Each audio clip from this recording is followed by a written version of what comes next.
may not have a chance to ask you this, but, and if you don't want to answer it now, that's fine. But I'm Okay. trying to put this puzzle together about Amenhotep and his wife, Queen Tyre, right? Okay. Okay, so they came along before Yeshua went through that area, before Yeshua was known, as way BC. And they were teaching about the one God monotheism way before that happened. Were they like originators of the Christ template that I just have overlooked? Yeah, no, that's such a great question. Amenhotep III and his wife, Queen T, are the mother and father of Amenhotep IV, or Akhenaten, who was the great innovator that brought forward a first really complete version of the religion of light, or monotheism. He called it Theaton. And I as a specialist, an area I specialize in is Amenhotep, son of Hapu, who was the teacher that Queen T specifically brought in to teach her son Akhenaten. And he's what's called a son of the sun. He's a son of Ptah. He's one of 3 flesh and blood mortal humans that are documented to have ascended in ancient Egypt. And that's one reason I'm specifically really locked onto him. But that story, P-T-A-H? pardon me? Ptah, P-T-A-H? Yes, yeah, they're called sons of the sun, or sons of Ptah. And this is a lineage of teachers that Queen T was very connected with. She, of course, came from Turkey, and Amenhotep III is the reigning pharaoh of Egypt, and they're suddenly going to smash together some of these ancient teachings originating in the Vedas and elsewhere. It's really a cosmic teaching too, that had never been done before, and they completely altered human history. And so then you can argue that Amenhotep the third, and Queen T were Christ Magdalene archetypes or prototypes, but many also, go to Akhenaten and Nefertiti as being the Christ Magdalene prototypes. And there's a lot of crossover there between what the Essenes were teaching and what was also being offered in Amarna by Akhenaten and Nefertiti. So it's such an interesting correspondence, and really an important one too. I have so many questions about that, which I won't ask now, but was Ptah, okay, there was a statue of Ptah right next to Sekhmet outside of was that the same Ptah? Yeah, it's the same Ptah. Yeah, the ancient Egyptian. Husband? Yes. Yeah, Ptah is Sekhmet's consort or husband. Their son is Nefertim, who is the god or deity of essential oils and oils of transfiguration. I was so drawn to Ptah. Like, totally. I was like, I feel like I got some kind of something there because I stood there and had my hand on him. Of course, I was with Sekhmet. I mean, of course, we all have these experiences in Egypt, but that one, that he's like, so you want a husband? That's what he said. And I was listening to him. Of course, Sekhmet's doing her thing. A friend of mine transformed into a lion and was crawling around and growling at everyone. It was the craziest thing ever. Yeah, we had a transfiguration happen right there. And anyway, so that puts a lot of pieces together. I just feel like I've just done myself a disservice by not knowing about the predecessor to the Christed template. Well, it's something that very few people are aware of that to begin with. So to even have it on your radar is really important, and I could say impressive, but you're obviously part of that lineage, and so by following that line, you're going to be putting pieces together that are really powerful and really extraordinary. But it all does originate with Ptah, and the ancient Egyptians, of course, said that Ptah and Sekhmet came from Sirius. They fashioned the human body, which I believe means making it a more conducive vehicle for the ascension of the soul. They left their software text, the pyramid text. They left recipes for oils. They're masters of all of these ascension teachings that we're trying to piece together right now. So by following the sons of Ptah, or the sons of the sun, as they're called, you're in that lineage, and ultimately we are the ultimate benefactors of the teaching that they brought to earth however many thousands of years ago. Unbelievable. I totally align with the scenes. Also, this is not braggy, but 2015, I received a channeling from Amenhotep III. I didn't even know who he was. And there's 2 channelings, I'll bring their a page each. One was for the Great Ascension, and one was for me to go sit with my flame in Luxor. He would be my guide. So I went and found his tomb, and it was closed, but I put some orgonite in there, and I found this giant clasp of like white feathers. And that's where my journey began in Egypt, leading me to the Sekhmet and to all that stuff. So somehow he was the one who invited me in, Temple of Luxor, Ascension Chamber. And so this whole adventure unfolded Yeah. like CGI, ending up at the Great Pyramid. I was in the tomb, I was in the thing, and I received a breastplate, but it wasn't the kind that you see. It was a different kind of breastplate that was put on me when I was in that. I had 1 minute in the sarcophagi. Okay. And of course, the Stargate just opened up, and it was just like, and then the breastplate came in.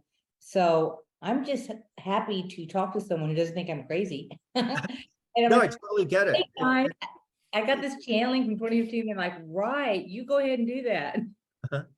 In fact, what I do in my Halo talks is when you'll be looking at Christian art, for example, I've got a whole just catalog of these images. It's called Nolo Me Tangere. This is where Mary Magdalene is kneeling before the resurrected Christ on Easter morning, and he's reaching out to her. And the traditional view of the story is that as he's reaching out to her, he touches a bit of the skin on her forehead. And then later, her body is discovered in southern France, in Provence, and they find the skull, and there's this patch of skin that remains intact. And they say that this is the part of her forehead that Christ touched. And I'm thinking, well, okay, yeah, that's entirely possible. And I absolutely believe that. But I further believe that as he's reaching out in this way, what he's really doing, what is being portrayed in this art, is that he's really activating her pineal gland. And what I do in the presentations and will do in Sedona is show that the origin, this is a coronation scene. This is what we're looking at, a coronation scene, is that probably the origin for that artwork and this transmission is the sanctuary at Luxor Temple, where Amenhotep III is being initiated by both Amun and Horus simultaneously. There's no question that is what is happening in that sanctuary. And then this gets converted into Christian art. And now we today are the ones that are once again reaching in here to activate the pineal gland and understand how our neurosecretory system works for personal healing, self-transformation, and more. What tomb was that? Where that in? That's at the Luxor Temple. It's in the sanctuary, the Amenhotep III sanctuary at Luxor Temple. In the town of Luxor. Yes. I missed that. Yeah, so you'll have to go back. You can't see all of Egypt on your first visit. Hey, listen, when I'm taking residence in the Winter Palace, I'll go back. So, wow, that's a lot right there. That is just a lot. That's amazing. All the way leading up to the Last Supper, Leonardo da Vinci, I'm in there watching it. Of course, tears come out. I was so affected by it, standing where he actually painted it. And then the guide told me that was not Mary Magdalene, that was John. I'm like, are you kidding me? I know.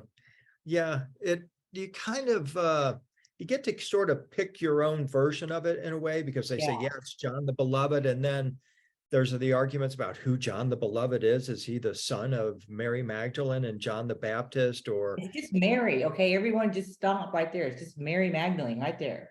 Yeah, for sure. Yeah. Yeah. So I didn't know that her body was in France either. Yeah, exactly. She ascended from a cave at St. Balm, but her physical body was discovered in, I think it was 1279, somewhere in there. That's right.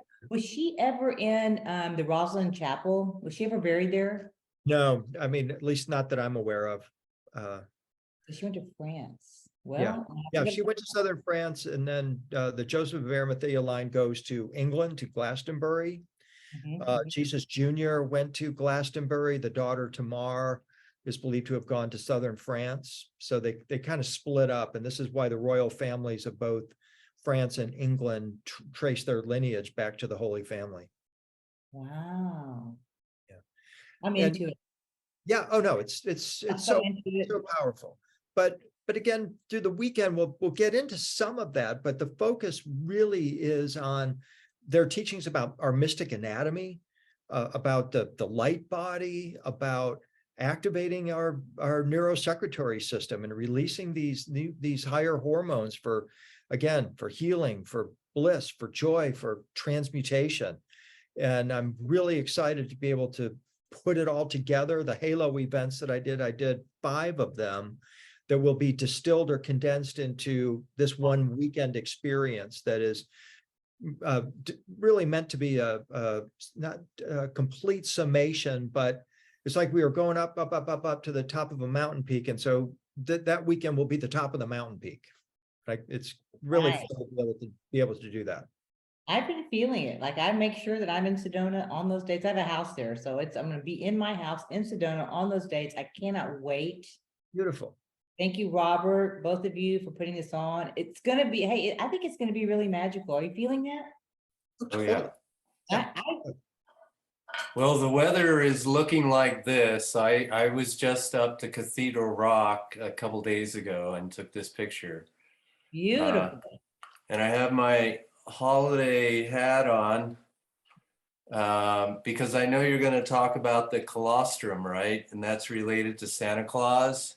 Yeah, we'll get into a little bit of that. There's been some researchers over the years that have, and even some contemporary people that are working on this sacred secretion work and how the colostrum became Santa Claus and the Santa Claus story.